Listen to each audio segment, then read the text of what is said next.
How are you involved in the homeless issue? So I'm with an organization called Interfaith Community Services, and we're a large social service provider up in North San Diego. And we bring different faith communities together to help our neighbors in need to be able to improve their lives. Oh, I see. Okay. And so that's for North County, and then you're involved with the task force too, right? I am, yeah. You know, at Interfaith, we understand that no one agency or one individual has all the answers. Yeah. And it's really important that we work together in partnership. And you know, you have a perspective, and you know things that I will never know, and you're going to have ideas that will help our work. Yeah. And the same can be said for different cities, different groups. And so the regional task force is really important because the role is to bring all those people together. Yeah, that must be tough to get a lot of people together, and especially when we're looking at compromise. A lot of people are going to have to compromise and to make it work. There are a lot of egos involved, and people want to take ownership and be able to say that they did something. And we're not going to be able to help our neighbors experiencing homelessness if we're caring about our own accomplishments or our own credit. That's true. Right? We need to focus on the people, right? And find out what they need, and most importantly, work together, because there's a lot of good things going on in this community. A tremendous amount of good things, actually kind of an overwhelming amount of good things. But unless they're coordinated, they can be going in opposite directions. How does the task force find out the voice of the people that they're serving in the homeless community? How do they get information to find out what they need and how you need to adjust? Well, I think it's something that we can do a better job of. Yeah. We've, as a task force, and I say we as a board member of the task force, invited individuals with lived experience, individuals who are currently experiencing homelessness, to be a part of some of the volunteer efforts. I know you've sat on our community planning committee. Yes. And that really helps bring a voice, but that's only just a part. I think we need to consistently and continuously make sure that what we're doing is really working for people who are actually experiencing homelessness on a daily basis. Yeah, that's true. Hey, how you doing? All my friends. You're a celebrity. Oh boy, that's right. It's gonna be dangerous down here, though. Okay. Why do you stay down here? I don't stay here. Well, but why do you stay in the downtown area? Because that's a good question. The police bother you, obviously, but they bother you a lot less here than they would anywhere else. If I set up my tent in Golden Hills, I guarantee you they'll be there in a second. Yeah.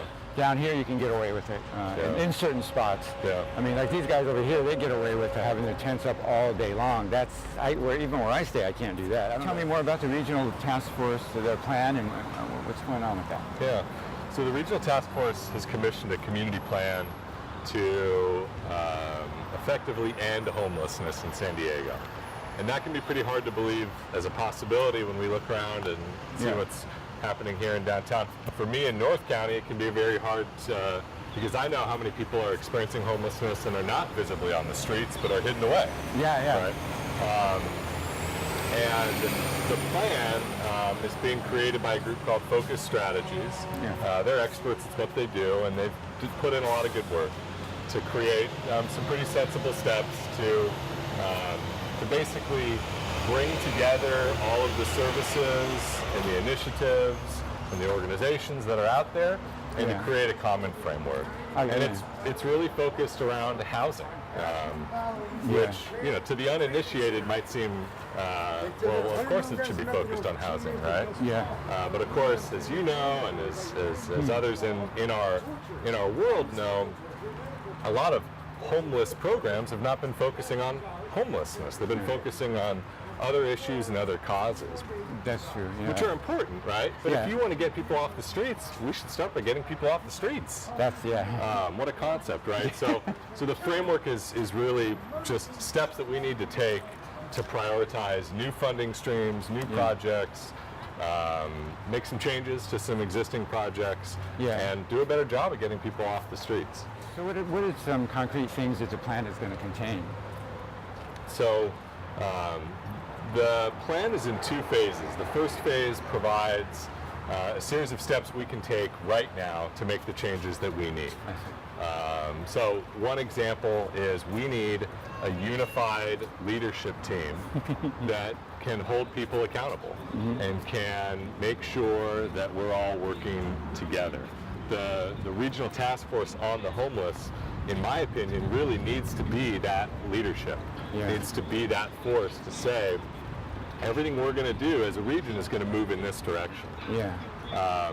Phase 2 is going to be more specific, and that's going to come out next summer. And that's going to include exact calculations of just how much of each type of housing resources we need. Yeah. This is going to be a tough walk for you. Probably have to go on the street. I don't know if you're going to make it. So it's important to understand that the plan is not only going to give us a framework to work together as a team, but it's going to give us the play, if you will, to say, well, we need these amount of housing units, we need this exactly much more outreach, right?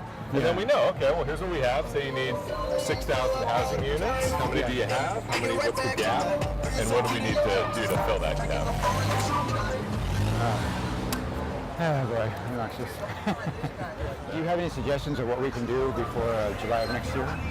Yeah, so education is one of the biggest things right now.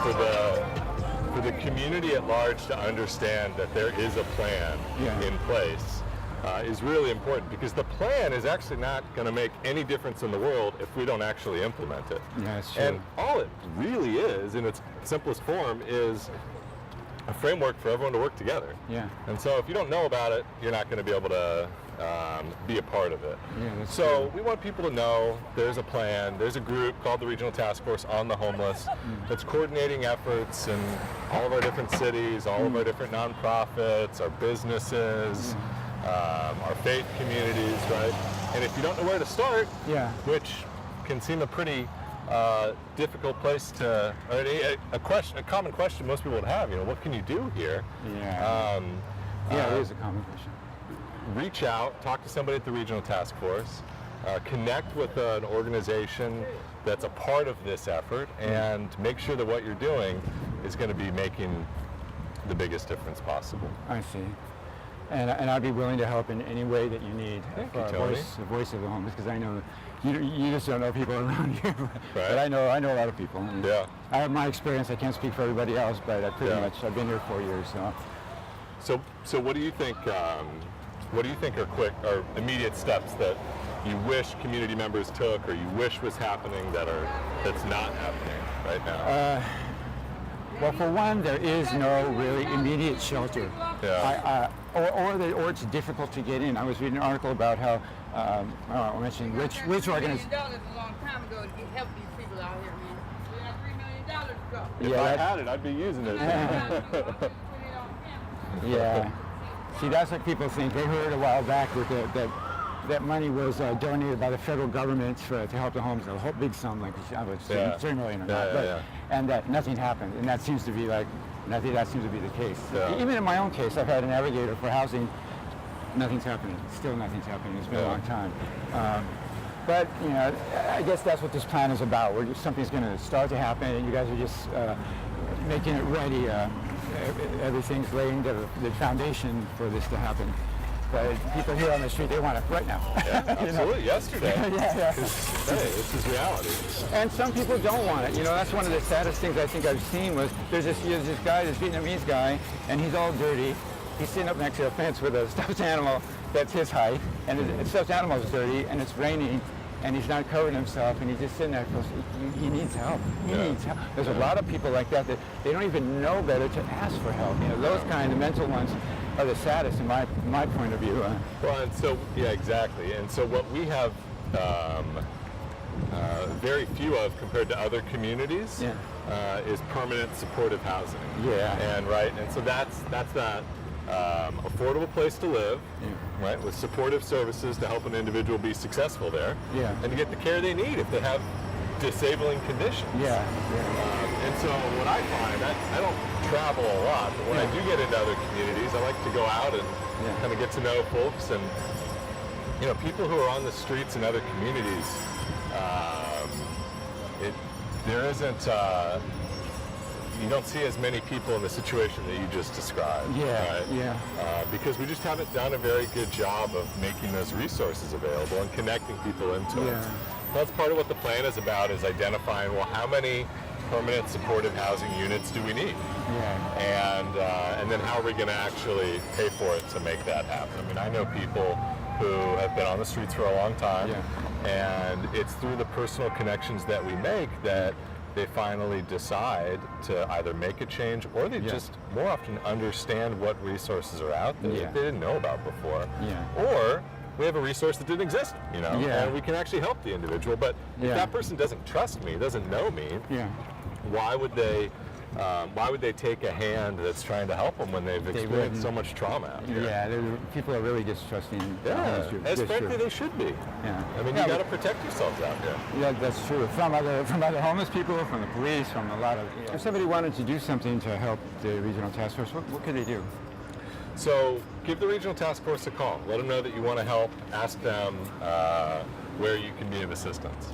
At Interfaith Community Services and other providers that are a part of the plan, give them a call. Ask them, hey, are you working as a region on the community plan, and what can I do to help? Up in North County, we need donations to help people with the first and last month's rent. We have some government resources, but we don't have enough. We have a lot of people moving into homes. They're moving into empty apartments. So we're working with a number of faith groups to help stock those apartments with, you know, beds and lamps and dishes to have your own food on. And then we're also pairing mentors and volunteers and making some new friends, right? So, you know, there are big things like writing big checks. There are little checks that make a big difference. And there are smaller things like personal in-kind donations that can help somebody. But the key is we want the community to be informed and to be a part of a community plan. And the best way to do that is to work with organizations who are a part of that plan. And you can always start by calling the regional task force or us at Interfaith Community Services too. What about this regional plan? What exactly is going to be in it? So it's two phases. The first phase are simple steps we need to take as a region to work together as one community. Simple in that they're not complicated, difficult in that they require us changing our ways and putting the needs of all of our community members and the organization and the community rather than maybe some of our individual priorities.